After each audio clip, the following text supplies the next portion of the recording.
বঙ্গে এসে ভোটের ঘণ্টা বাজিয়ে দিলেন প্রধানমন্ত্রী নরেন্দ্র মোদী। ঠিক করে দিলেন শাসক দলকে আক্রমণের অভিমুখ।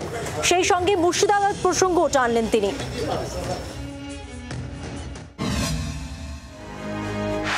এ রাজ্যে ভোট পরের বছর, এখন সবে মে মাস। বর্ষা আসবো আসবো করছে, কিন্তু তার মধ্যেই ভোটের আঁচ বাড়িয়ে দিলেন প্রধানমন্ত্রী। অন্যান্য রাজ্য ঘুরে যেখানে অপারেশন সিঁদুরের সাফল্য তুলে ধরছিলেন মোদী, বাংলা এসে সিঁদুর ব্যাকফুটে বাজালেন ভোটের ঘণ্টা। রাজ্যে 5 সংকটের কথা তুলে ধরেন প্রধানমন্ত্রী।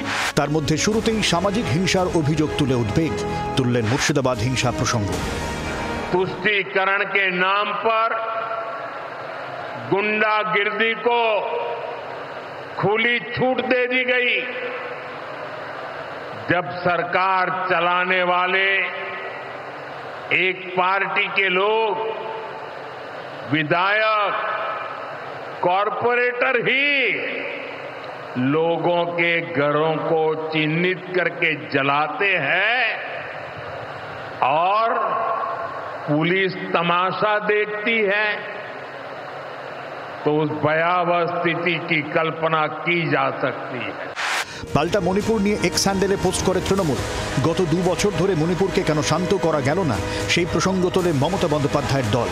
মুর্শিদাবাদ নিয়ে সরাসরি বিজেপিকে তোপ দাগেন মমতা বন্দ্যোপাধ্যায়। মুর্শিদাবাদের মালদার ঘটনা তো বিজেপি করেছে, দাঙ্গা লাগানোর ওস্তাদ তো বিজেপি, এবং তার ডকুমেন্টেশন চাইলে উইথ এভিডেন্স আপনাদের কাছে আমি দিয়ে দেবো। অপারেশন সিঁদুরের পর বিশেষ অধিবেশনের দাবি করেছিলেন মমতা বন্দ্যোপাধ্যায়। পাল্টা মুর্শিদাবাদ ইস্যুতে বিধানসভার বিশেষ অধিবেশনের সওয়াল করেছিলেন শুভেন্দু অধিকারী। এই ইস্যুকে হাতিয়ার করে ভোটের আগে মেরুকরণের হাওয়ার গতি যে আরও বাড়বে তা স্পষ্ট। মৌমিতা ও দেবাঞ্জনের রিপোর্ট, জি 24 ঘন্টা। বাংলার আওয়াজ, বাঙালির আবেগ, জি 24 ঘন্টা।